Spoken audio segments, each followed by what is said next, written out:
Hello and welcome back after a 4-month hiatus to the You Show. I am joined by my good friend Ronnie Neeley. Ronnie, hello and welcome back to the show. It's good to have you, my friend. Hello. It's good to be back. I've actually been sitting outside of the You Show studios since the last time I was here, and your secretaries have been feeding me saltines and loose snacks in their purses, so I'm glad you let me back in. Orange juice. You've been outside with the picket sign. Let me back on, God damn it. When will he be back? Yeah, I think it's kind of funny. Some like people that like create, creative stuff, like you do a podcast, you can relate. Everybody talks about like burnout, Yeah. And like a lot of like creators are like, yeah, I had some burnout, so like I took a week off. Then I'm over here like, yeah, I took a quarter of a year off, no big deal, whatever, it's totally fine. So anyway, welcome back. It's good to be back. Thank you, Ronnie. Thanks for coming in today. Of course. Welcome back to the studio. It looks nothing like your apartment and your house. And yeah, it's good to have you back. Today, Ronnie and I have nothing planned. Nothing. Nada. We're going to just talk. We're just going to talk until the cows come home. That's what we're like. Me and Calvin were chatting on Discord, and we're like, you know what the podcasting space needs more of? More white guys just talking about fucking nothing. 2 straight white men just talking about their opinions. Yeah, just giving their opinions on things. Just blasting things and like questionably, is it, acceptable or not? Fuck it, who knows? So yeah, I think if this isn't your jam, I think Ronnie and I will completely understand. We get it. I get it.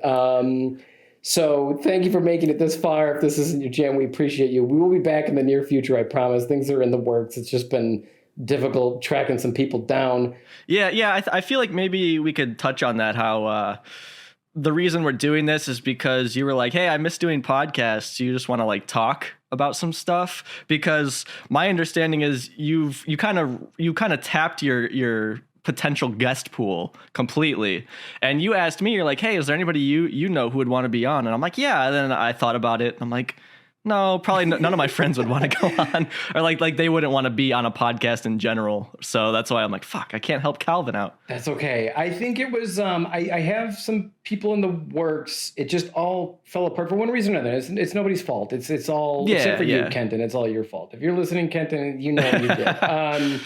But for everyone else, it just like work got in the way. Somebody got sick, yada, yada, yada. There's more people I can tap into. I think it just kind of took like the wind out of the sails a little bit. So absolutely. And I kind of have been concentrating on a new endeavor because I have like quasi ADD where I'm like, new idea, new project, commit everything to it until I don't like it anymore.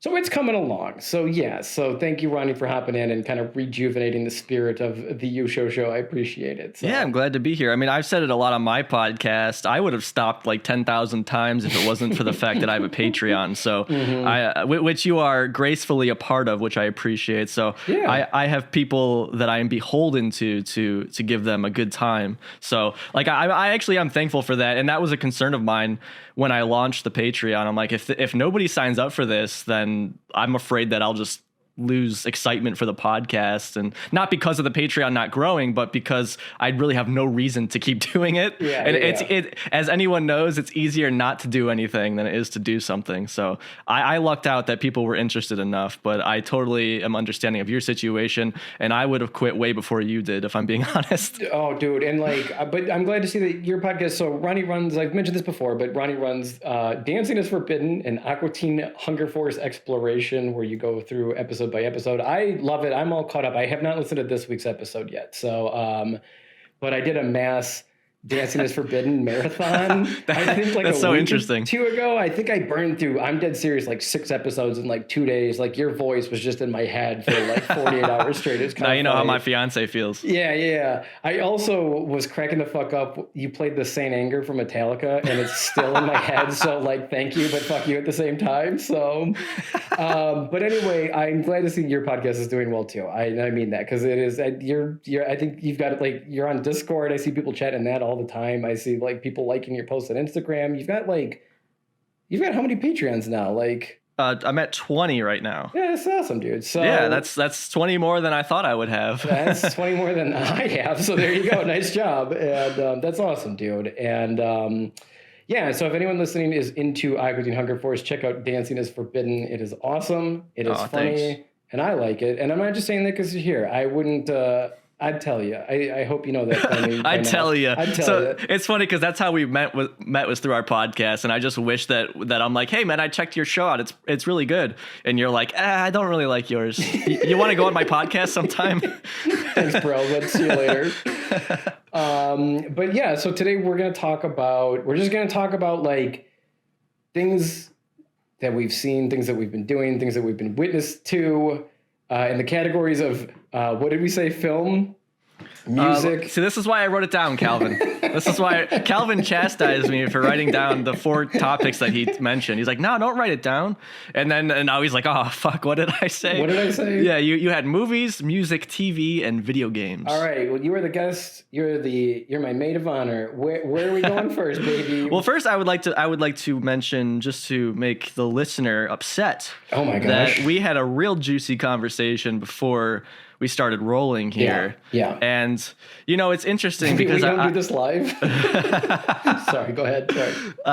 It's interesting because I feel like that conversation was one that probably would have meant a lot to people because it is, real and human. Yeah. But we don't want to talk about it on a recording because there's specifics mentioned and stuff like that. So it's this, it's really unfortunate that the things that I think people might really resonate with, that they might relate to, they're not going to get to hear. And there's a podcast I want to shout out real quick that I love called Booyah 90s Now, because these guys don't give their last names away or anything, so they're able to talk about that kind of stuff, which is growing. It's my favorite podcast at this point because it's like nobody else talks about that kind of stuff. And yeah, just feel sorry for the listeners. They didn't get to hear our talks about wedding planning and life and boomers. Boomers would be the death of me. Boomers be the death. Yes, I agree 100%. Well, but all right, to answer your question though, let's start with video games, because I have seen you playing Magic the Gathering quite a bit. Yep. On Steam, and I want to get your history with Magic. I want to hear about it. Okay. Yeah, Magic the Gathering Arena. I have it's an absolute 50-50 love-hate relationship with it. So let me start by asking you, have you ever played Magic the Gathering, the card game? So, no, I did have some of the cards as a kid, because we would go to, say, Barnes & Noble, which, if anybody doesn't know, is a bookstore. But I don't know if they sell anymore, but they used to sell trading cards there. Wow, I didn't know that. My mom my sister and I would beg my mom, like, oh, could buy us some cards. It didn't matter what the cards were. We just wanted fucking trading cards. And so I had some Magic the Gathering cards, and they looked like fucking awesome. Because obviously I had Pokemon, I had Yu-Gi-Oh! But Magic the Gathering, the art is like next level. It's way more detailed than those other things. Especially when it was in the 90s. That was the best art they ever made. Yeah. So that was like a grown-up cool Pokemon. But obviously being a kid, Pokemon, I was more interested in that a little bit more because I knew more about it. But I did have some of the cards. I understand. I've played the Pokemon card game, and my understanding is that is like a shitty version of Magic. So I feel like I have a rough understanding, but I've never actually played it. Magic is cool. I've never played Pokemon, so I can't relate to that. But Magic is very cool. It's divided up by 5 colors: green, red, blue, black, and white. And it's really cool because when you play the game, that's the beer talking. And when you play the game, you really, really, really, really feel like the colors that you've picked. So like green is about like nature, and you can like play lands. Lands is what you use to like cast spells. So normally you can only play like 1 land per turn, but with green you can use spells where sometimes you're casting like 2, 3, maybe even 4 lands in 1 turn, so you're growing exponentially, and then you can cast these like really big druidic beasts really quick. Oh shit. Red is about like mountains and dwarves. Red is about being really fast. Like a lot of red spells are very cheap. Like they only cost like 1 or 2 lands, so you can start throwing shit on the board like literally in turn 1 or turn 2. Blue is like water. where it's about like counter spells. So you're not damaging your enemy, but you're not letting them play what they want to play. Blue is kind of considered kind of like a mind fuck of a color. Oh, that's interesting. White is kind of like a holy, like a lot of white spells will gain you life. A lot of white creatures that you can play, it's like when you gain life, they like buff up, they get like better defense and attack abilities. And then black is like swamps, and it's kind of like about like death and like zombies. Oh shit. And then you can mix and match colors. That's a really cool thing about Magic that I like, is like you can play strictly one color, you can play two colors. The deck that I'm currently playing is 3 colors. It's blue, white, and black. So it's what's called a control deck. So I actually won't play anything until a minimum of like turn 7. But what I will do is just dropping my wine opener. You'll throw stuff on the ground when you get angry while you're playing it. That's what you'll do. Yeah. You can ask my girlfriend. I get very angry when I play the game. I love it, but this is so. Magic is basically like the concept of it is like if you and I were playing is that you're like a wizard, a sorcerer, and so am I, and we're flinging spells at each other. We're creating creatures to attack each other, and it's all about like fuckery. It's all about bullshit. But the thing is that when you and I are playing together and we're like sharing snacks and we're having a couple beers and we're laughing, like when you play a spell that's really shitty, I can look you in the face and be like, God damn it, you're an asshole, and we can laugh about it because you know what you're doing and I know what you're doing. But when you play online, you don't get that. And just some of these people just turn into these like little shitbirds. And in my head, I'm like, I have to beat you just to spite you. Like, you know what I mean? Of course. So I've been getting, so I played in the 90s, but in the 90s, I was at it was like an after school daycare. And the only other people that played Magic were the old, like the 12-year-olds. When you're 8, like there's nothing cooler than a 12-year-old. Oh, of course, they're like adults. Yeah, exactly. Yeah, they're like voting and buying liquor, and like only the 12-year-olds play, and they wouldn't explain the game. So I kept buying it, but they wouldn't like properly explain it.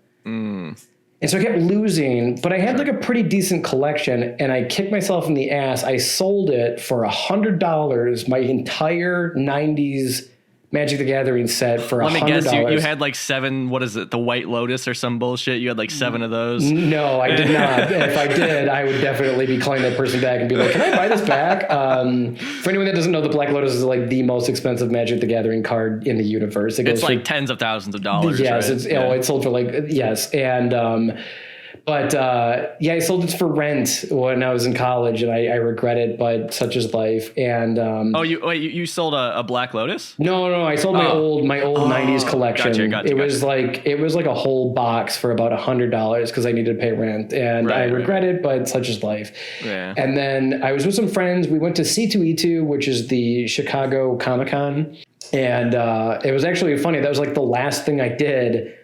We went there as COVID was starting. Luckily, we're a little bit more inland in Chicago. Anyway, I remember I was talking to my friends, and I was like, hey, if I buy some Magic cards, because they were on sale there, will you guys play with me? And they said yes.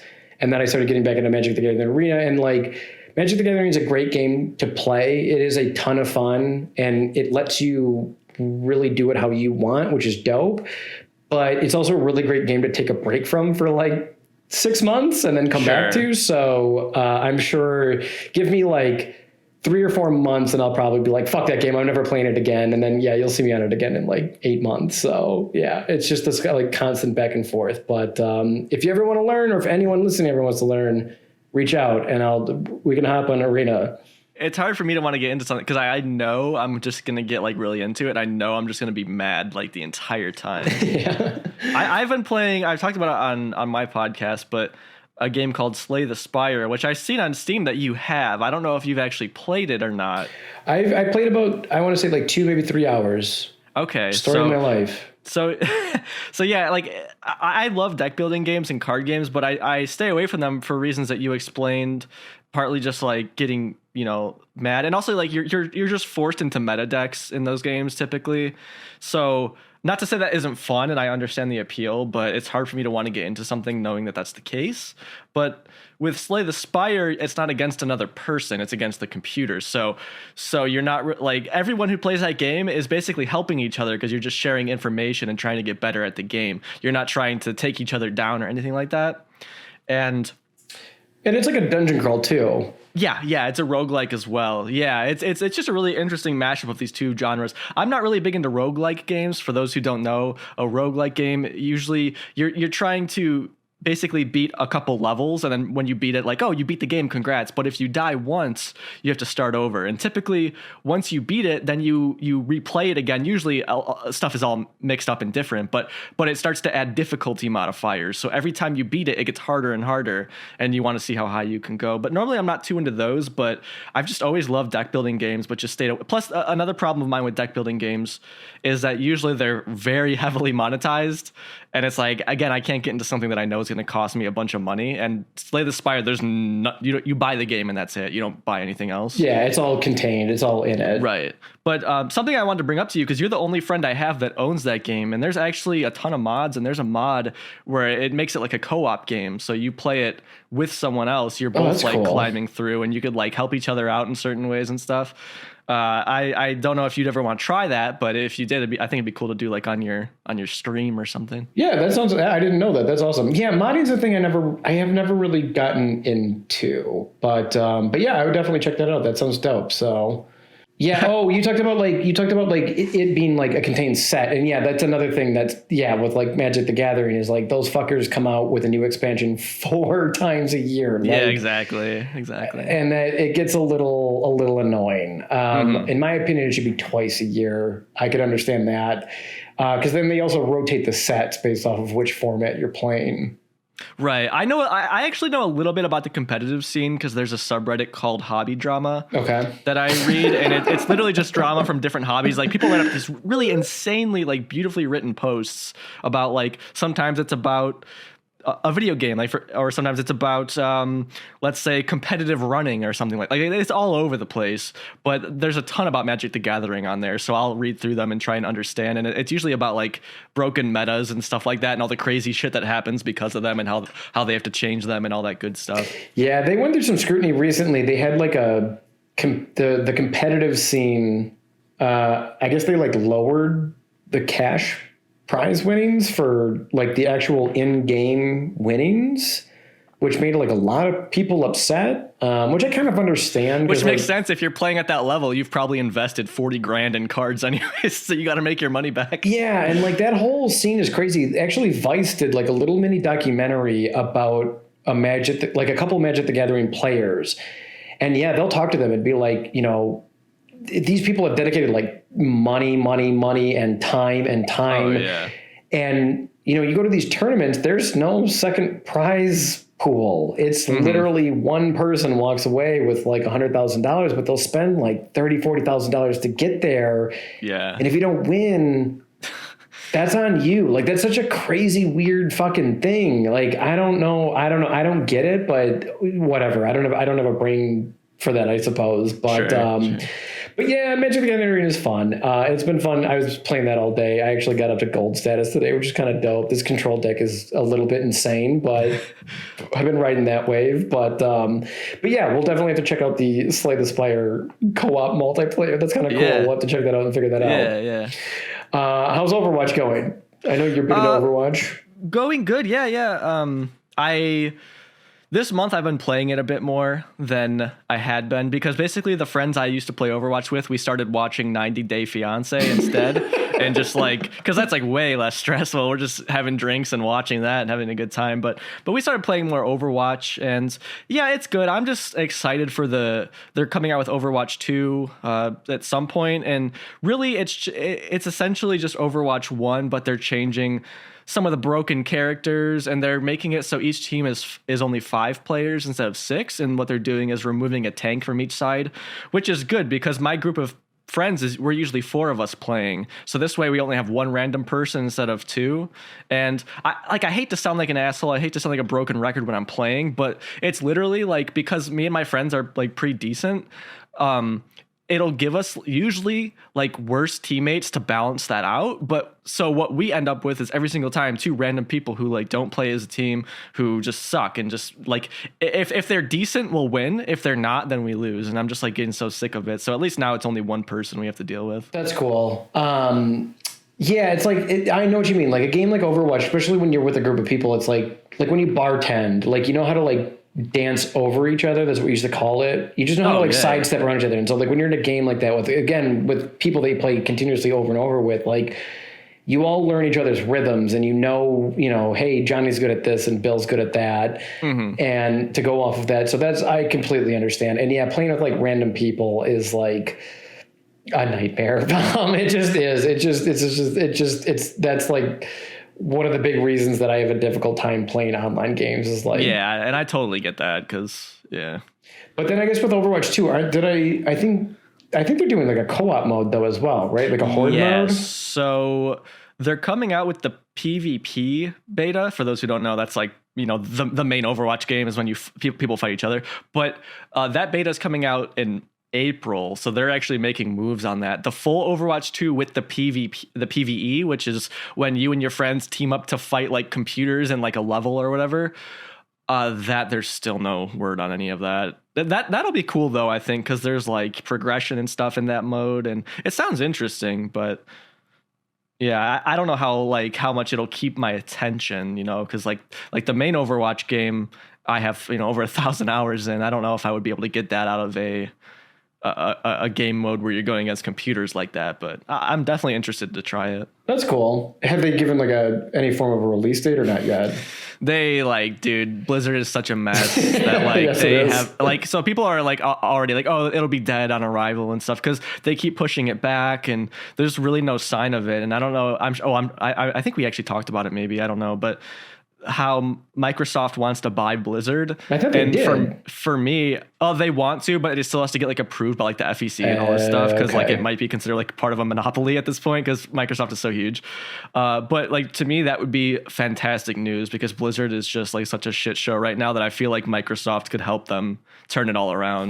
Yeah, you would hope at least, Yeah. Yeah, if anyone's unaware, there's been Blizzard. Long story short, Blizzard made great games but they had this like really weird mentality of like, only the best can play Blizzard games. You suck if you can't beat Diablo 2. Fuck you, go home and cry to your mommy. They had that mentality. They did. And then they merged with Activision, who only amplified that by like 1 million. And that's, in my opinion, really when Blizzard kind of went downhill. And like there's been a ton of reports of sexual harassment and like misconduct and like a frat boy lifestyle. Yeah. And that all came out real recently. So like people are like, oh, that'd be kind of nice too if Microsoft bought it. Maybe they'd fucking turn all that around and make it respectable. Yeah, I would hope so, because Blizzard does have, these are the people that made World of Warcraft. I mean, fuck, dude. And I would hope so. And yeah, people that do games will be dead upon arrival. It's like, just like, shut up. Shut up. I'll tell people I play Overwatch and they're like, oh, that's a dead game. No, I'm it's like, not. I've played tiny games that you literally play with the same people over and over again. That even those I don't consider dead because you can play them. Blizzard or Overwatch, I mean, I have no problem getting into games. I am not playing with the same people. Like, I don't even think I really see the same people. Maybe if I do, it's like, oh, I saw that guy a couple days ago, that one guy. Like, there's no shortage of players. It's not the biggest game in the world, but it's not like people just over exaggerate. Like when people say that Pokemon Go is dead because it's not like the #1 game anymore, but it's literally like in the top 10 still. But people are like, oh, it's dead because it's not as big as it used to be. I'm like, millions of people play that fucking game. What are you talking about? Dude, there's like YouTube channels I've seen. Like, I like YouTube a lot. I don't know if you do, but I like YouTube. I use it when I work. And yeah, there's like whole YouTube channels dedicated to like predictions of things that are going to quote unquote die in the near future, like in terms of games. And then it'll also be a video of like, what killed World of Warcraft? And they'll go into all these deals. It's just like, dude, just shut up. Like, I don't give a flying fuck. Like, if you're only playing a game for its popularity, I think you're missing the point of the game, you know? Yeah, like, that's so bizarre. Yeah. Speaking of World of Warcraft, can I tell you a funny story? Oh, absolutely. I'm always down for a WoW story. So long story short, I think you know this about me. I lived in Saudi Arabia for a whole year, and it was interesting. I do think it's weird that you can't tell me why. You always say, "Oh, it's classified." As I point a gun in your face. Don't ask. Don't ask. No, it was. I worked for a military contract, but I was just a video editor.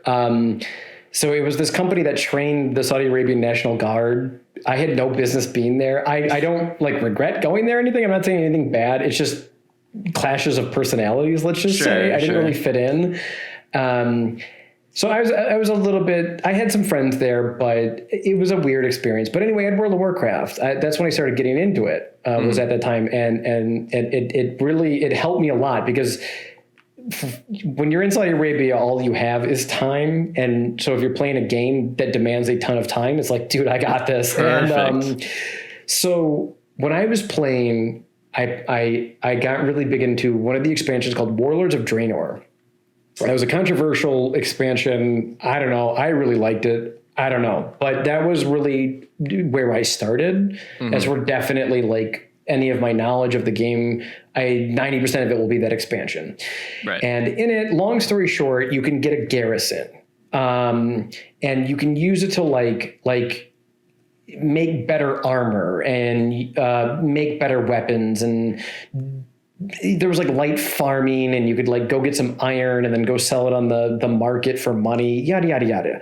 So one of the things that you could do was, it was this recruitment board. You could hire these NPCs. You never saw them. You just saw their name on a board, and you could assign them to jobs. And the jobs would take 8 hours, in real time, or 10 hours or 12 hours. And they had a difficulty percentage, and you could level up these NPCs.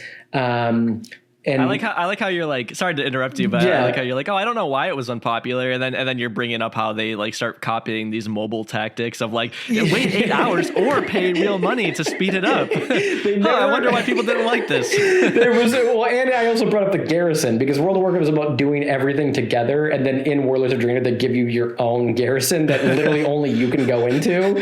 So it isolates the player. But anyway, so maybe I do get it.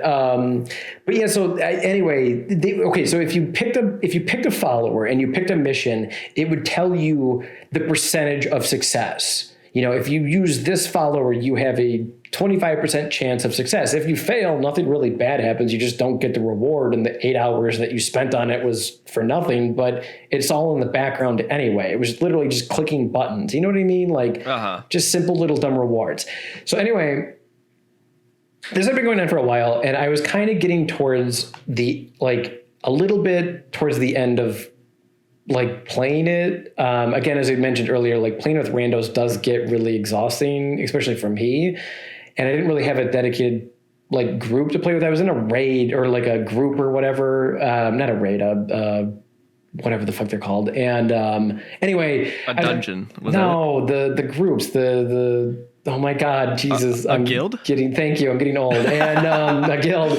And they were nice, but whatever. And I remember I think it was on Reddit. It was the World of Warcraft Reddit or something like that. And we were talking about earlier again, how people will just do anything to kill a game. I'm going to expose the game, and I'm going to turn your opinion on this game that you like. Yeah. So again, these follower missions had a percentage. And this person, I don't know who it is, on one of these social Reddit or Facebook or something, they wrote this 6-page thing about how they caught Blizzard. They caught him in the lie. And their argument was that they sent one of their followers on a 50% chance mission. Okay. They sent the follower on a 50% chance mission. The follower came back with the mission failed. Yeah. Okay. Yeah. They sent the follower on the mission again. 8 hours later, came back. It was a fail again. Oh no.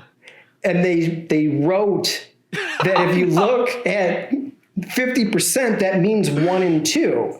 So if you send the follower on the mission twice, one of the, I'm not making any of this up. One of the missions, by mathematical certainty, has to be a success.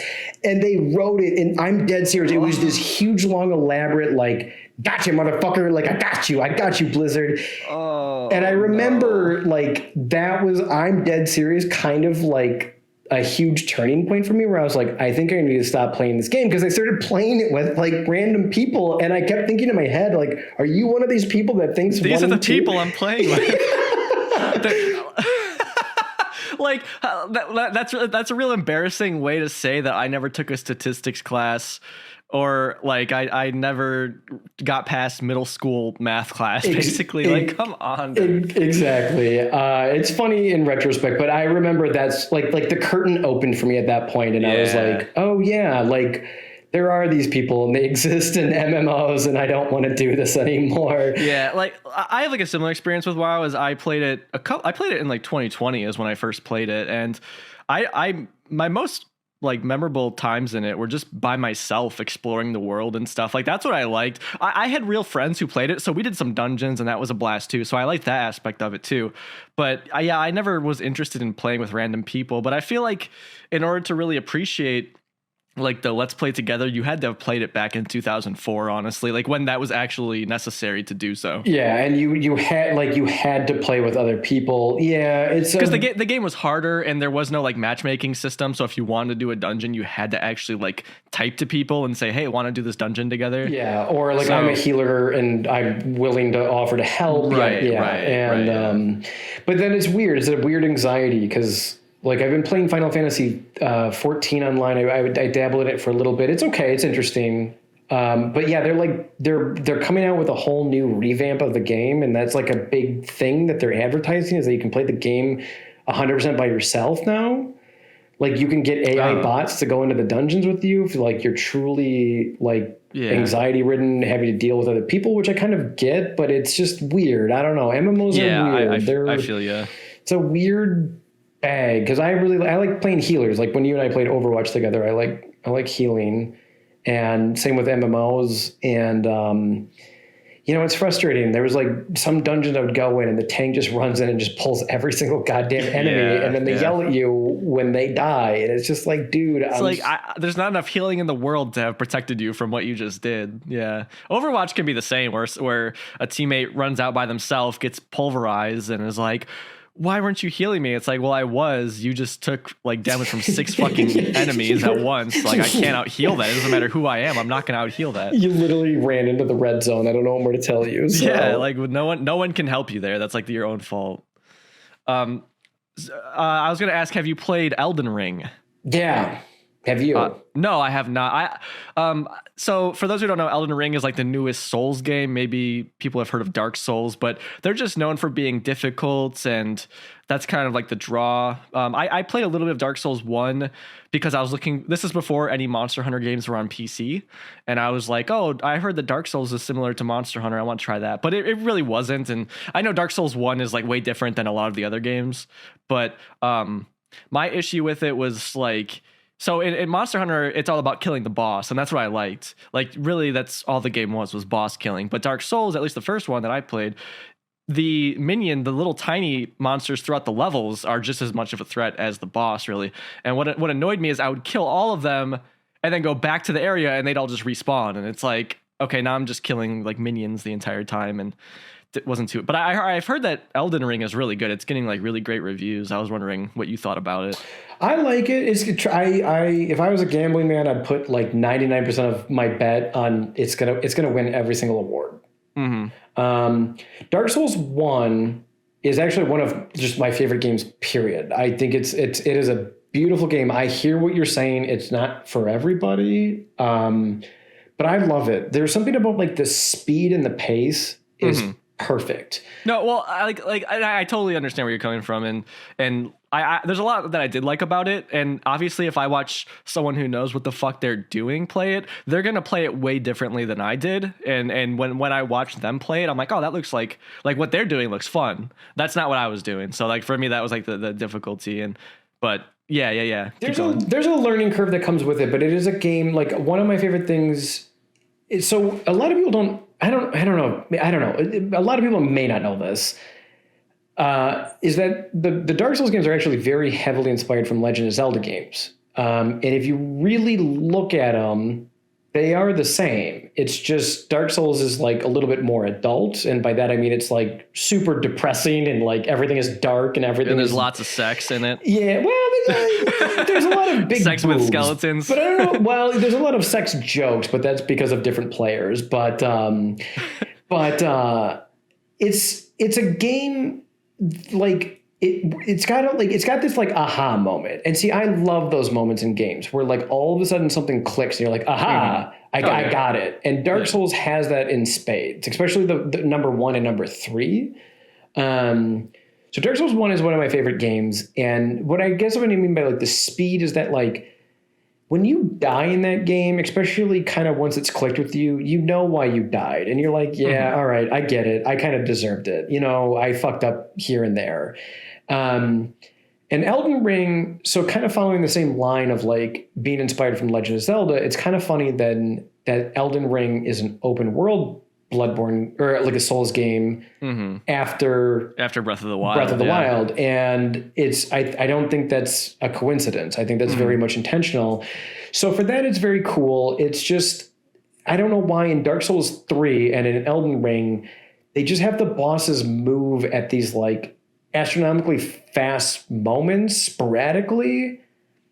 And I'm not trying to sound, I don't know, there's some people that be like, dude, you just got to get good. And I understand what they mean, but like, it's kind of annoying. I don't know how to explain it. It's like, if they just slowed it down like 20, 30% in some of these boss fights, it would be perfect.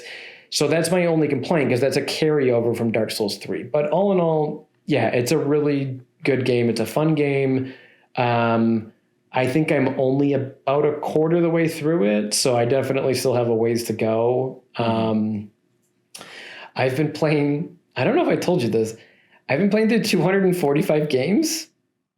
What, simultaneously? No, I'm not that coordinated. No, I mean like, sorry, not literally at once, but I mean like, are you like juggling that many games or? So I have like, I don't know, you and I have talked about this a little bit, how like, I think you're the same where we're like, I just have an absurd amount of games that I've just like collected from like the last like say 20 years. I don't even know. Like on Steam, and like I was getting like free games from the Epic store because they give like a free like 3 free games away every month, and I would like just pick some and download them. So I wrote them all out, all the games that I genuinely wanted to play. And it came out to be 245 games. So I've been recording it as I play. I've been recording it. Maybe I'll stream it when I get a little bit more gutsy. And then I have a number generator. Pick the next one. Oh, that's cool. Yeah. So it's been kind of fun. So I played A Plague's Tale: Innocence, Control, which was pretty bad. And I'm now playing Star Wars Republic Commando from like 2003 or something like that. But yeah, I've been trying to actually build it up. I'm trying to do a YouTube channel. I'm trying to go down that path.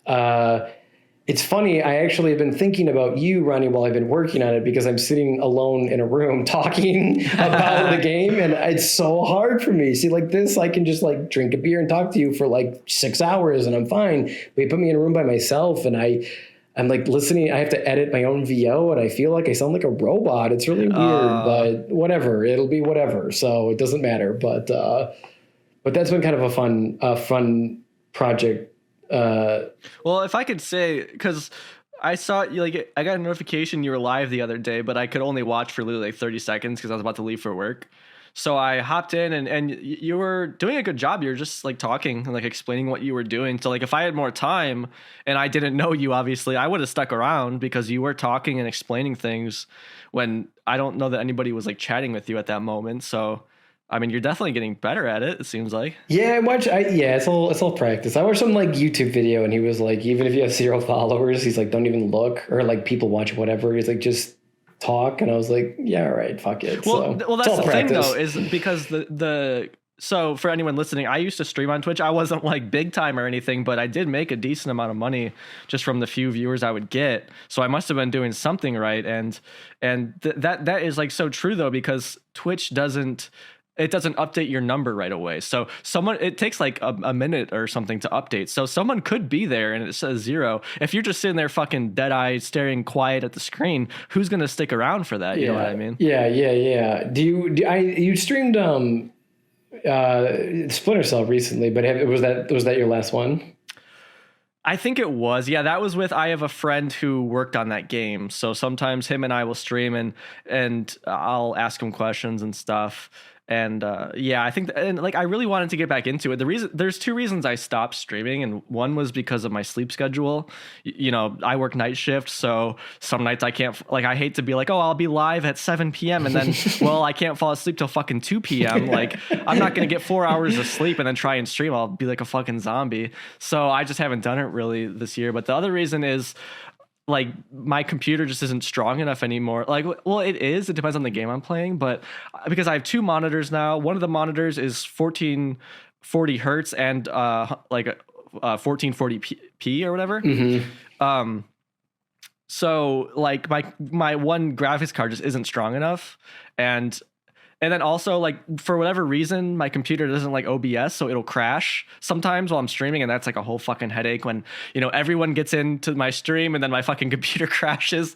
Like, oh no, I gotta hop in the chat on my phone, be like, oh, I'll be right back. And yeah. So like all that, I just kind of give just around the time I started my podcast, really, because the thing I like about a podcast is I can put it out and people listen when they're able to. With Twitch, it's like I'd have friends or whatever like, oh, I'd love to be there but I'm busy, and I'm like, oh, well, that sucks, because like if I have 3 friends say that, then that's basically everyone who would watch me right away, and then I'm not going to get more viewers and all this kind of stuff. But yeah, no, like, from what I've seen of you, you've been doing a really good job. I wish I was around more when you were streaming. Me too. We did the Zelda the randomizer. I've been doing that. That's been fun. So you were there for I'm gonna mention that on my podcast too, on this week's community jiggle, because Calvin is using a Meatwad sprite, so he is like Meatwad going through A Link to the Past. So it's funny, actually. I was playing that sprite and I had to stop. So there's what's called bomb jumping in Legend of Zelda: Link to the Past, where you actually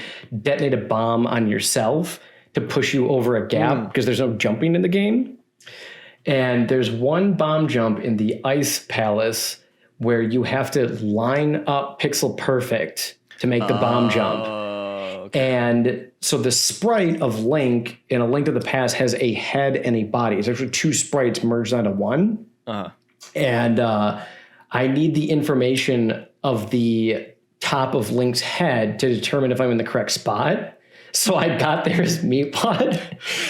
I couldn't do it. I tried for like an hour. I couldn't do it because it's like, maybe like once you have like the feeling down, maybe I can change. But for right now, I can't do it. So I didn't finish that run because I didn't have the information of the top of the head, because it's just literally Meatwad's lower body, which is the lower half of Link's sprite, which is kind of funny. But yeah, that was funny.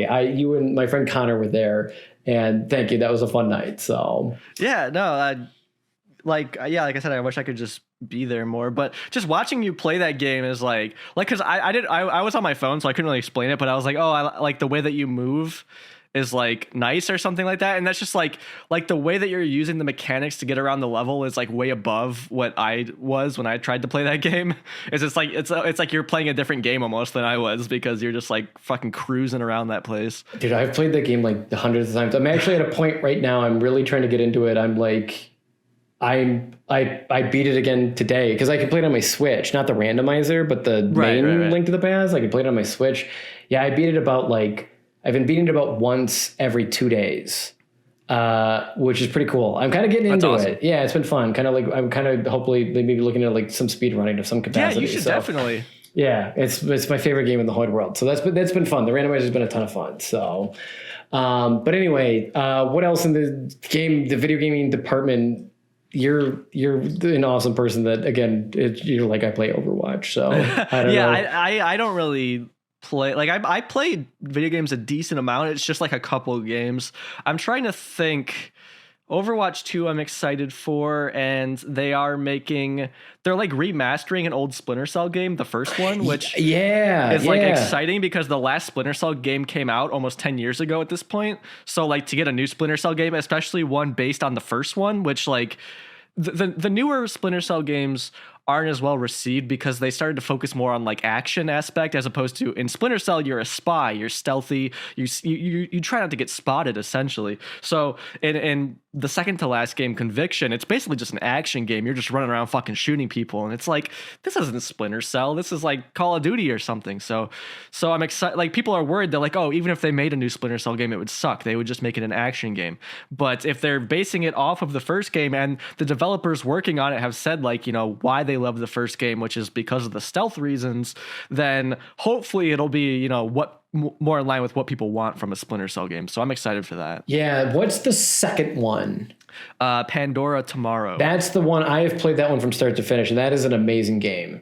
I've played a little bit of it. The interesting thing about that game is you actually cannot buy that game on PC because of the way it was coded or whatever. It doesn't really play nice with modern systems. You can like download it for free, and then you can download a bunch of mods to make it work. So I did that, like, literally, because I can't buy it like legitimately, and I played like through the first level, and I loved it, but I never got back to it. Yeah, and like it's a cool game because like they don't explain like everything to you. You really kind of have to figure it out. Which is, you know, a lot of people don't like, but again, it's like that aha moment where like, holy shit, like I can do all of this in one game. It's nuts. So yeah, I'm excited to see what they do with it, and hopefully it sticks to its roots, but just presents it in a modern day format. I think that'd be pretty cool. Yeah, I saw that. I'm excited for that too, because I agree. I played a little bit of Blacklist, and it's fun, but yeah, it's just like, do you want a lethal or a non-lethal option? It's like, I want pure stealth option. That was the nice thing about Blacklist, though, is that you could choose. Like the game before that, Conviction, you couldn't. You had to fucking just mow people down. It's like, well, what the hell is this? This isn't a Splinter Cell game. So Blacklist, like, at least you could, like, to its credit, you can play it how you want, and also there are some multiplayer levels that are really in line with the original Splinter Cell games. So like that aspect I like, but then they did add some other modes, which, while fun, I'm not dissing those modes, but it's like they're not Splinter Cell. It's just like an action game. That's cool. Yeah, so Blacklist at least like brought things kind of back around, but it just did not sell as well as they wanted it to, and it's been 10 years. They've made like new Splinter Cell DLCs for other Tom Clancy games. Yeah, like Rainbow Six. Yeah, like Rainbow Six, and then like Ghost Recon. They actually had the original voice actor do some like dialogue for a DLC as Sam Fisher, the Splinter Cell character. But yeah, like, so obviously like they're acknowledging the franchise, and they're, you know, they know it exists still, but they haven't made anything new until now. That's cool. Yeah, well, I look forward to that as well. I think that'll be interesting. So, hell yeah! All right, let's jump into a new category. Sounds good. What do we got? We got movies, music, and TV. Let's do TV. I don't know anything about TV. Let's do it. I don't even own a TV, bro. I don't even know what a television is. I'm so fucking modern. What is 90 Day Fiancé? Please tell me everything about this. It is where couples who have been dating online, one person lives in the United States, one person lives in another country, and they apply for what's called a K-1 visa, which is where the person in the other country can come to the United States, but you have 90 days to get married. Otherwise, they have to go back. Okay. And so, I mean, your laughter, that's about how it is. Yeah. Like, very few of these relationships actually work out. It's a fucking disaster. It's a shit show, and I just can't get enough of it. And like, my friends and I were just like getting more and more people to watch with us, because people at first they're like, I don't know, but they hop in real quick, and then next thing you know, they're up till fucking 5 a.m. with us watching this shit. It's insane. It's insane. And there's so many spinoffs too. Like, so there's 90 Day Fiancé. There's Before the 90 Days, which is it documents them before they actually apply for the visa. Those ones are usually fun because a lot of the times they haven't even met yet. To get a K-1 visa, you actually have to have met. So 90 Day Fiancé, the relationships are a little bit more established, but before the 90 days, they haven't even met yet. So like, a lot of times people are getting catfished. There's people getting lied. Like, that's crazy. Then there's also 90 Day The Single Life, which I haven't watched that yet, but that's where usually their relationship in 90 Day Fiance didn't work out, so they're back on the market. And usually, like for that show, it's usually the craziest fucking characters from the main show.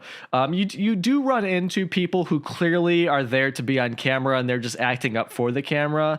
That I'm not interested in, because it's like, this is just dumb reality TV. But there are people who are like legitimately just fucking like, there's something wrong with them. And I know that's awful to be like this is voyeuristic about it, but it's like you're the one putting yourself on TV. So I'm not going to feel bad for watching you because you're just like deranged. And this is the most insane television I've ever seen in my life. Does this fall into like the shitty film category of like this? Like, yeah, it's like we all have it. You know what I mean? Like, I can't not watch this.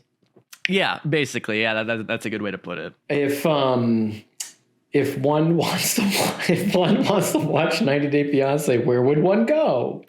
That'll be on Discovery Plus, which is what I found to be the best streaming service that ever existed, because it's like $5 with ads, but I think it's like $7 or $8 without ads. I use my friend's account, so luckily I don't pay for it. But yeah, Discovery Plus has just all those like TLC kind of reality TV shows, and I guess what I read is that whoever owns HBO Max and whoever owns Discovery Plus, like they're getting bought up or some shit, or they're merging or something like that. So HBO Max and Discovery Plus, I think, are going to be merging at some point. Wow. So that'll be like hands down the best streaming service, because HBO Max is already fucking insane. They have like all the Adult Swim stuff, all the HBO stuff, which is just crazy. And now they're getting all this reality TV stuff thrown into it. It's just going to have like everything. Oh my gosh, that's going to be crazy. We're never going to see you ever again. I'll just be glued to the TV. You're like, yeah, all of a sudden I'll like listen to the new Dancing is Forbidden podcast, and you're like, all right, guys, we're changing the formula. And you take a drag of a cigarette. We're going to 90 Day Fiance. Aquatine is so last year. So early 2000s with Stanger from Metallica. Fucking Stanger, dude. How did you fall into this pit? Was this like, one of the friends I watch it with, she mentioned to us, because my fiance Hannah and I, we were watching a show called Married at First Sight, which is where people they get matched by these matchmakers to get married together without having met each other. That show, like, it's fine. Like, there's some good moments, but there's so much recap that it's just hard to watch. Like, they reuse footage just constantly, unashamedly. They just reuse footage all the time, and it just got kind of old. And we were telling our friend this, and she's like, oh, well, have you seen 90 Day Fiancé? And she's like, I have Discovery Plus, you can use my account. And then that's how we fell into watching it now as a big group. So you and your fiance Hannah have just like fallen into this together? Yeah. That's cool. Yeah, it's a lot of fun. Who is your favorite character and why? Or like, who's your favorite bit? Like, every season is new couples. So we've seen a couple seasons at this point. But like, it's always fun when there's a musician. Like, there's always like almost every season has a rapper in it who's like some third world country rapper who like obviously is probably just going on the show to try and get his music career taken like off the ground. And so I love those ones where you can actually go to their YouTube page and see all their songs and stuff, and it's just a bunch of other 90 Day Fiance fans like saying shit from the show in the comments. It's just a good time. That's funny as fuck. All right, hey man, HBO, I'll check it out. So how many seasons of this goddamn show are there? Oh, there's more than I can watch in a lot. Like between all of the different shows that are based on this universe, there's like no shortage of and they're coming out with like new episodes all the time for all the shows. So, dude, and it's nuts, man. Like, yeah, that whole thing, that shit is insane. It's huge. It's ginormous. It's like too big to stop. You know what I mean? Yeah. Like, and it's so cheap for them to produce. And they make so much money on it because it's like so addicting, because they just find the craziest fucking people. Mm-hmm. Yeah, and like it's always funny too, that term reality TV, because there's nothing real about any of this. Real people don't do this, you know, and like it's just funny, like you know, there's like some producer doing a line of coke. He takes a drag of his cigarette and he's like, all right, I want you to tell Billy he's got a small dick, okay? You tell Billy he's got a small dick, we're fucking firing you. Yeah, like there's some things that just seem so weird, and we're all just like, yeah, like they probably were made to do that, because that doesn't make any sense. Like it doesn't make sense with their, it doesn't make sense with their character, and a lot of times too, you can tell like with the edit, they're really really stretching to make something dramatic when it was not whatsoever. They'll show the preview like it's the craziest shit you've ever seen, like leave the episode on a cliffhanger, and we're like, all right, we got to watch the next one. That's crazy. And then we watch the next one and it's like, oh, that was so anticlimactic, because they just like, so much of it is just editing to make it seem crazier than it really was. Oh, a million trillion percent. Yeah, I watched one season of Survivor and I did it. Yeah, I was just, it was the same thing. It was just like, dude, it's reality TV. It's like no one's on an island holding a basketball above their head for 12 hours because they're trying to win money. That doesn't happen. But yeah, dude, no, that like, yeah, I don't watch a ton of TV, but I'll share with you my, I don't know what you call it, reality. What do you call it? Like, it's just like your pantheon of favorite reality shows. It's not even a reality show. It's literally real life, but I'm super addicted. This has nothing to do with television. One of my favorite things, this is going to sound really mean. Okay. Bear with me. Okay. Okay. A lot of people, okay. Like let's take Brad Pitt. Okay. When people are like, yo, Brad Pitt made $70 million on that movie. That's the brand, right? That's the brand Brad Pitt. Because behind Brad Pitt is, I don't know, 10, 15, 20 people, you know, that are like booking him, and, you know, they represent him and they talk for him. And then when whatever actor that has all these people behind them, like goes out and like says a racial slur on live TV, then they have people to like cover for you. You know what I mean? Like it's this whole brand, it's this whole team. And obviously that team is also like good, positive things, not just bad things, but of like talking to directors based off like, hey, we want, you know, Brad Pitt to work on X, Y, and Z type of movie. You know, so you have people that are looking out for you. Yeah. So then you have like, speaking of YouTube, you have like YouTube content creators.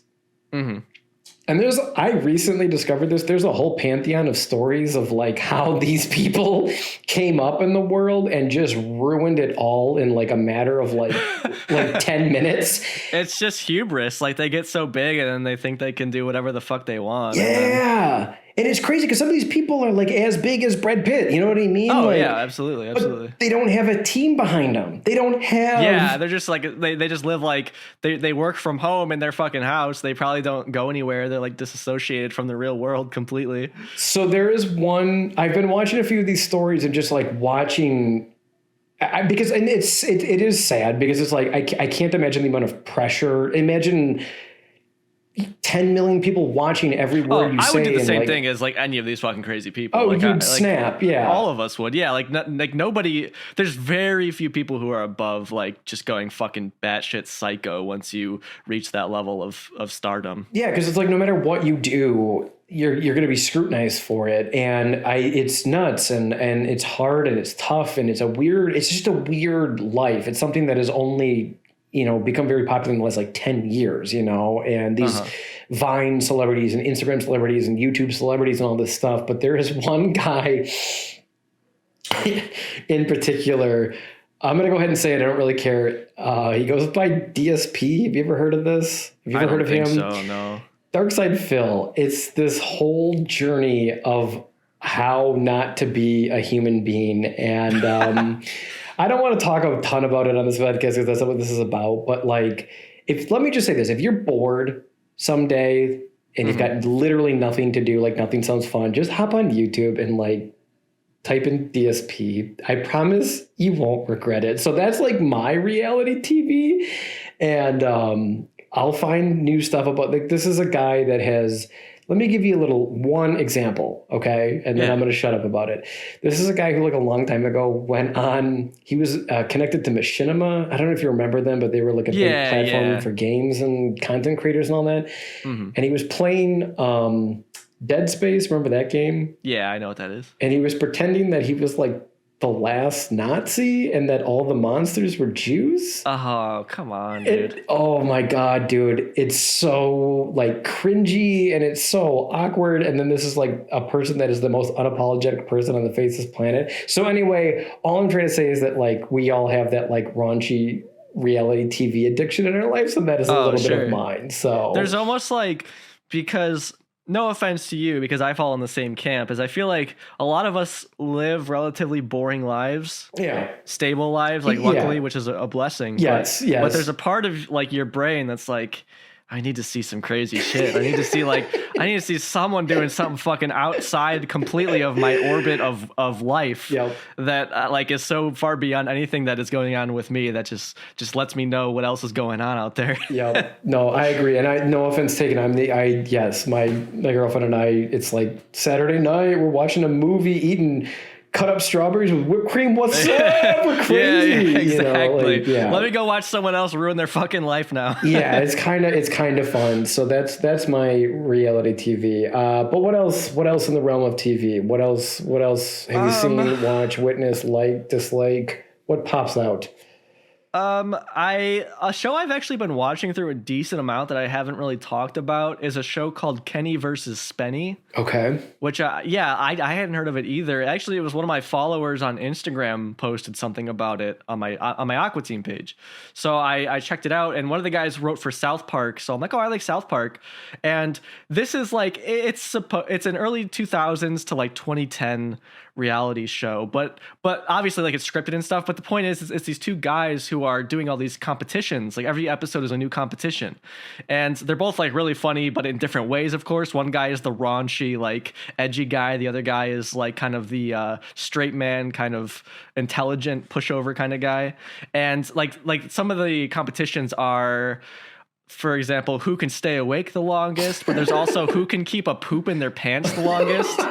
And there's one where it's who can 69 the longest. So what they're basically like harnessed to each other in a 69 position, just to see. And they have to like live like and see who gives up first. And it's just like some of it is like again, like who can stay awake the longest isn't gross. Like for example, who can dance the longest. Like there's like some endurance ones like that, but then there's like just really disgusting ones. And then like just like silly ones like who can put on the best concert and stuff. So like they're all over the place, but I just like both of the guys' personalities so much that all the episodes are on YouTube for free. One of the guys on it, Kenny, he put them all out for free when the show got canceled 10 years ago. But now what he's doing is re-uploading everything in 4K, like upscaled quality. That's awesome. So like every like a couple times a week he'll put out like a quote new one. Obviously it's not a new episode, but for me it's new. So I'll watch it. I'll like watch the newer ones when he uploads them in better quality. So yeah, I really like that show. It's just, I don't know. It's from Canada. So like I had never heard of it. I guess it aired in the United States for a while, but it was never on my radar. I've just been really enjoying that. But outside of that, like, cause that is a reality show to an extent, but otherwise, I don't think I've been watching a lot of non-reality TV besides Aqua Teen, of course. Of course, naturally. Which, like, I almost forgot to mention. Like, oh yeah, I guess I watch fucking ton of Aqua Teen Hunger Force. Do you have a favorite character of Aqua Teen? Yeah. Like of the main characters, it's so hard to pick. Yeah. Especially at, not to sound pretentious, but like at the level I watch it at, where I'm seeing what every character, like what they're being used for in each specific episode. Like for each episode, I probably have a favorite character, but that could change between episodes. Like as a kid, for me, it was always Meatwad, so I'll have to go with Meatwad because like if it wasn't for Meatwad, I wouldn't have like got so attached to the show as a kid. He's adorable. Yeah, like that's, and I think that's what Aqua Teen had compared to other shows on at the time is it really had that kid appeal to an extent with Meatwad and also just being a little bit more cartoony than the other shows that it really like made it easier for me to get into as opposed to like C-Lab or Space Ghost or something. Yeah, it's got this like hook. Yeah. A friend of mine sent me a meme once, and the meme said there are two types of people in this world. Or no, it was two types of people in a relationship. The person who talks for the dog and the person who talks to the dog. And he's a little 16-pound Havanese. He looks like a teddy bear, and I love him. I love him to death. His name is Otto.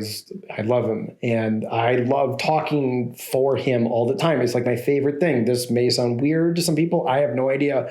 It's what I do. And I'm going to say that there's about a 30% Meatwad in that voice.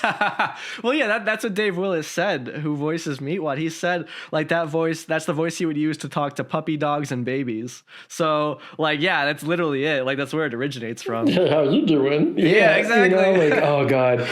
And, like, Meatwad's got this, like, he's got this just, like, Yeah, right. Attitude. You know what I mean? He's just got this like, yeah, okay, I'll do it. Yeah. He just goes with the flow. He doesn't really question anything that often. And so like with like my dog, it's like the same thing because dogs are very much like that. Like I'm going to stand up and go in the other room and they're like, yeah, all right, I'm going to go in the other room with you. And so a little bit of that is carried. It's the weird thing about that show too, especially like listening to your podcast, because I've been rewatching it slowly on HBO. You can't binge watch Aqua Teen. Oh yeah, really, it's like it's too much nonsense. Yeah, you got to kind of take it one episode at a time. But it's been a lot of fun rewatching it, and it's just nuts how much fucking has like carried with me, like throughout my life. Yeah. Oh God, what's the episode? Oh, remember the episode where Carl tricks out his pool with the neon lights? Oh yeah, that's an early one. I can't recall which one, but yeah, it's one of the first like 5. I think that's episode 3. That's my favorite one. The Do What Now with Blunenstein. Oh no, that's episode 5. Blunenstein. You're right. It is Blunenstein. Yeah. And but anyway, like Master Shake comes out in the backyard. He sees the pool with the neon lights and like the flame. Yeah. Decals on it, and he goes, "That's tricked out, my friend." And like I still say that to this day. It's fucking weird how much of the show is like stuck with me. Hey, how you doing? You know, like oh my God, yeah, it's crazy. But that's like I started the podcast just because it was like, oh, let's dive into Aqua Teen. But as I go on with it, and I'm sure this will continue, I'm becoming more and more interested in how the show affected its viewers, and I'm more interested now like in the viewers than the show itself, because we've all been affected this same way. Like you can't be a huge Aqua Teen fan and not quote it. Oh, like no. It's just like it's impossible. Yeah, because there's so many quotable lines from that show, and it's just like so interesting how this specific show infused itself so much into our personalities that, you know, obviously there are other shows that have had this effect, but not many shows that have had that effect really. Like it's like a top tier of show can influence somebody like that. Well, it's funny because it's like a show that you watch. I think it's like one of those shows that you watch and you're like, no one else is watching this. I'm the only one alive watching this. And like, I never really talked to other people about it. I had a couple of friends, a couple of like stoner buddies back in high school, you know, that really liked it.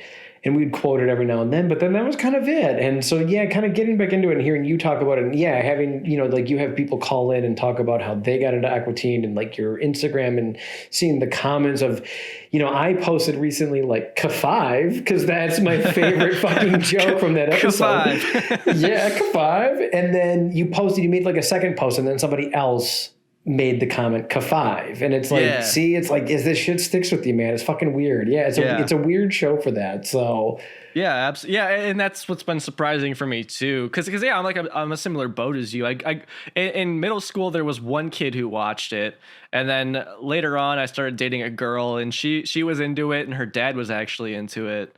But beyond that, I only have like one other friend who was ever into it, and it's just, you know, so wonderful to see how many people like from all walks of life, all like orientations, all races, everything, and ages are into this show. Like I figured it'd be mostly people our age and older, but I'm getting like, you know, like I have this 13-year-old kid that calls in and leaves voice, like and that blew my mind when I saw how many young people are getting into the show now. It's like I honestly thought the show would maybe be too, I don't want to say, like, I'm not saying like, oh, all young people are snowflakes, but like a lot of it has not aged well. No. And I figured that might just put a lot of younger folks off, but it hasn't, luckily, because you know, the intentions behind the show I think were good. It's not like Dave Willis, I know, is like a huge lefty and stuff. It's not like they were trying to be offensive or anything, but yeah, it's just like wonderful. And especially too, you know, I didn't want to be weird in the podcast episodes, but I've gotten a couple of female callers now, which is like,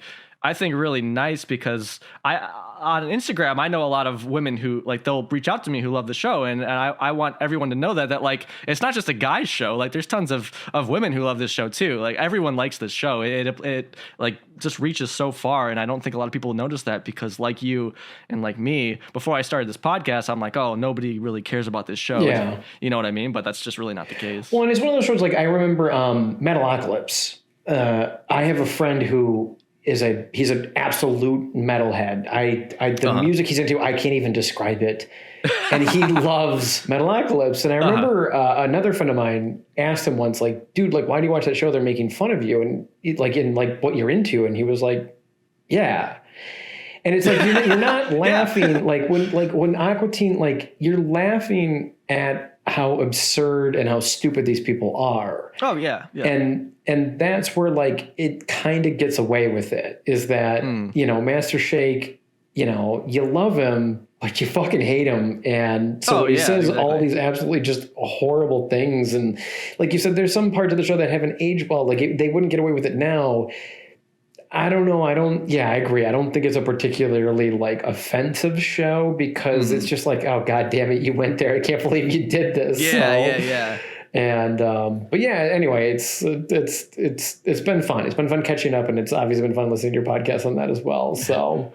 Well, real quick to touch on Metalocalypse, I guess, since we're still in our television section, that might be one of the few other shows I might consider diving into, like after I finish Aqua Teen, because I was there when the first episode aired. I was so excited because I was like 13 at the time. I was super into that kind of music at the time. So it was like the show for me. And with your friend, so the guy behind the show is Brandon Small, and he does like a lot of the voices. He writes the show, but he also does like all the music.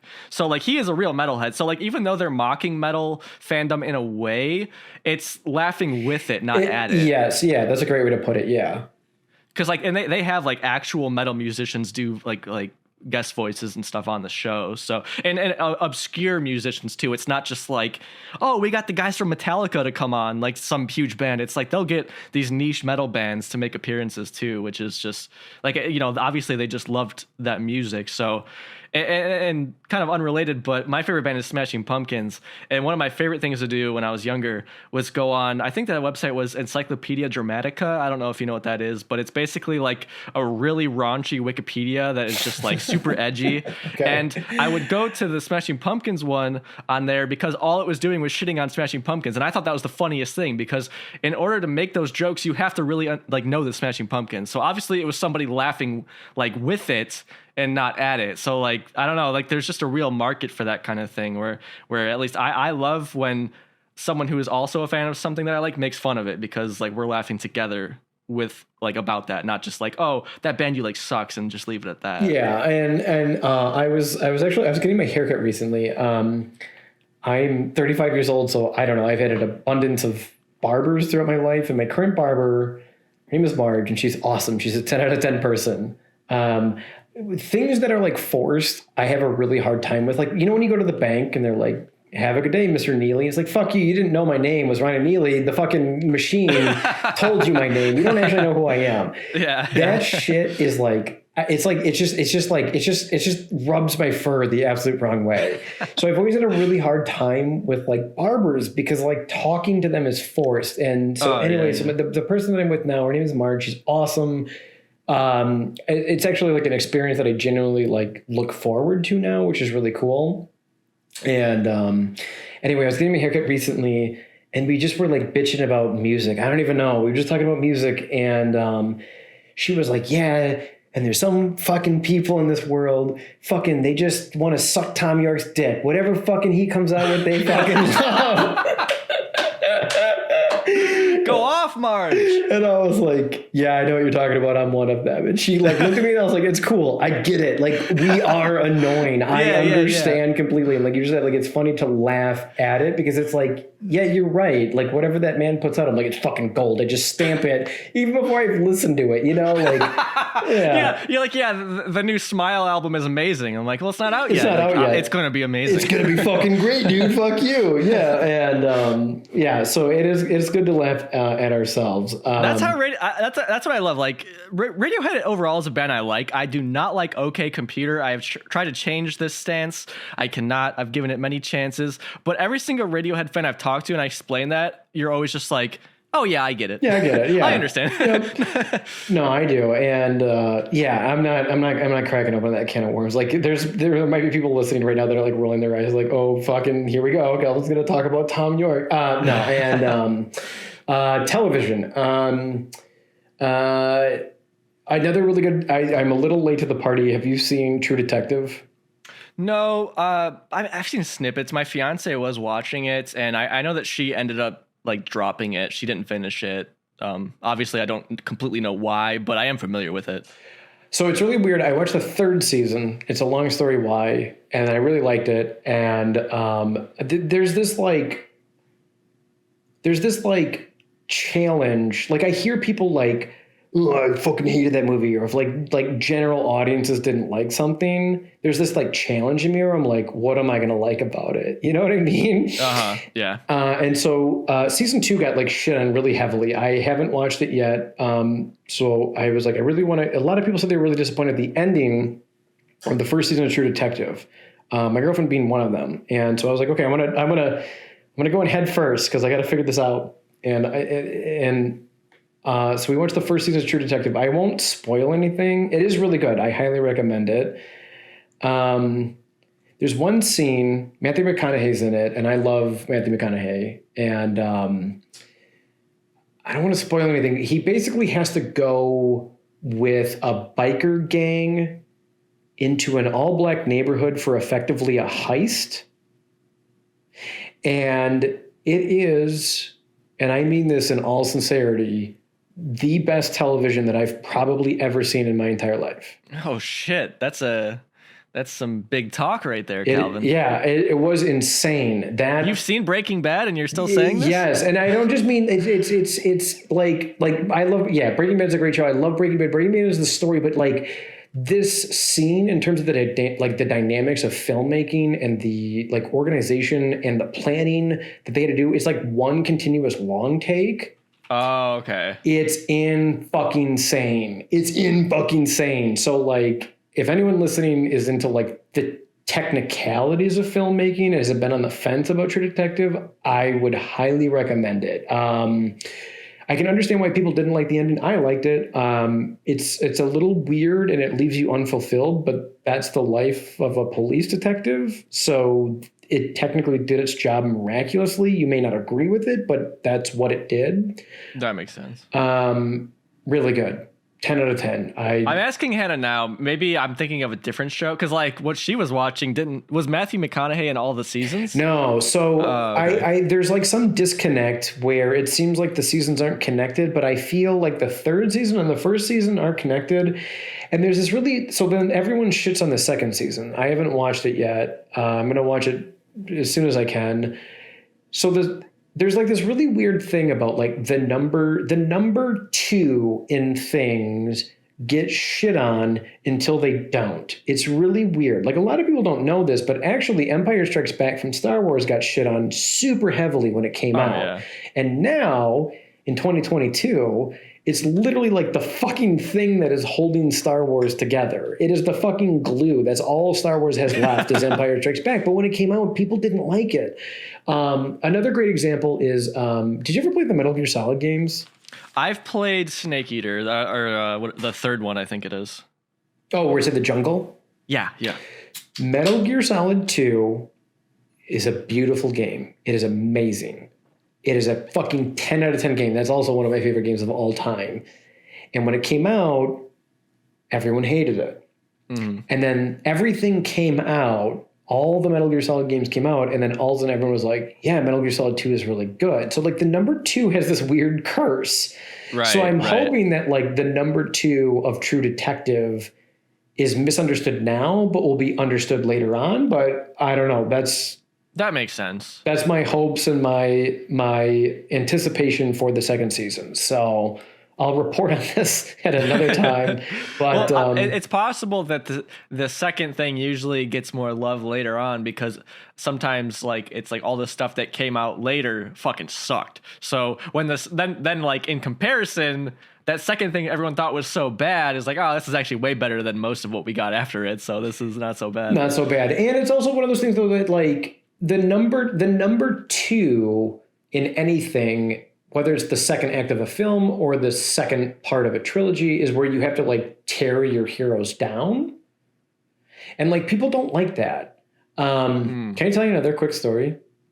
Yeah, that's what we're here for, dude. my friend Connor, who actually was in the chat with you on what's the streaming Twitch. He was in the Twitch chat with you when I was playing the randomizer from Zelda the other night. My friend Connor is a really, really, really good Call of Duty player. And he streams on Twitch, and I was watching his Twitch recently, and I was like, "Hey Connor, how you doing?" I typed, and obviously he's playing the game so he can talk. And he was like, "Hey Calvin, how are you?" I was like, "I'm good. It's good to see you. You're really good at Call of Duty, blah, blah, blah, blah." And I was watching him, and then a bunch of people came in, and he was like, "Hey Calvin, are you still here?" And I typed back, "Yes, I'm still here." And he was like, "Dude, I just finished up the Boba Fett, whatever fucking show, the Book of Boba Fett on fucking Disney." He was like, "I thought it was really good. What did you think of it?" And I was like, I haven't watched it. I'm done. I'm done with Disney. Whoa. Yeah, I'm done with Disney. So therefore I'm kind of done with Star Wars. I haven't seen it. I'm kind of done. I'm just kind of done with Star Wars. And it sucks to say that, but it's the truth. And then, of course, it started a whole argument. It started a whole argument in the chat. Yeah. And my friend Connor said something to the effect, he was like, "I'm sorry, Calvin, for bringing it up." And I typed, I was like, "Dude, it's okay. I just kind of feel like I'm going to get stabbed." And I swear to God, hand on the Bible, somebody typed, "Yeah, you are." And I was like, oh my God. Shit. Yeah, you can't shit on and one person in that chat wrote "I don't like that Boba Fett gets knocked down the whole time." And it's like, that's literally what a fucking hero is. They have to get knocked down so that they can rise above it. Do you want to just see them succeed the entire time? So that's where I feel like the number 2 is this curse. It's this it's where you have to physically tear apart your heroes, but people don't like to see that because I guess we only want to see success. But it's weird because it's it takes a low to make a high. It takes conflict to make a story. Otherwise, it's just fucking Boba Fett walking around being the boss for fucking 10 episodes. What kind of enjoyment is that? Exactly. It takes. You have to go down on a roller coaster in order to go back up. Even Tommy Wiseau knew this when he wrote his. It seems like he really wanted to make Johnny just the best person ever. But even Johnny had fucking conflict. You can't have a story without that. You can't. You can't have anything without the room. Exactly. Mm-hmm. Without the room, there is no life. So that's the point of what I was saying. This is no way, shape, hint, or form at anything that's to come on this podcast in the near future. 0%. Promise you. Nothing about the room is ever going to come up on this podcast. So there's a podcast where I think it's 2 guys and they just watch the same movie over and over again. And every episode, every week, they watch the same movie. I would love to do something like that with The Room or just have a podcast based around showing different people The Room or something. I don't know. I just love that movie so much that I could easily have a whole podcast centered around it. But I don't know how it would work. Dude, I don't know. I love it, but like I was saying, you can't binge watch Aqua Teen Hunger Force. You can't binge watch The Room. I can't. I love it. It's not good for you. If you binge watch Aqua Teen, you'll be all right. But if you binge watch The Room, you'll probably get sick or something. Nobody should see Tommy Wiseau's ass that many times in a week. No, and is he having sex with her belly button? But we'll get into all of that. It raises too many questions that the human mind was not built to comprehend.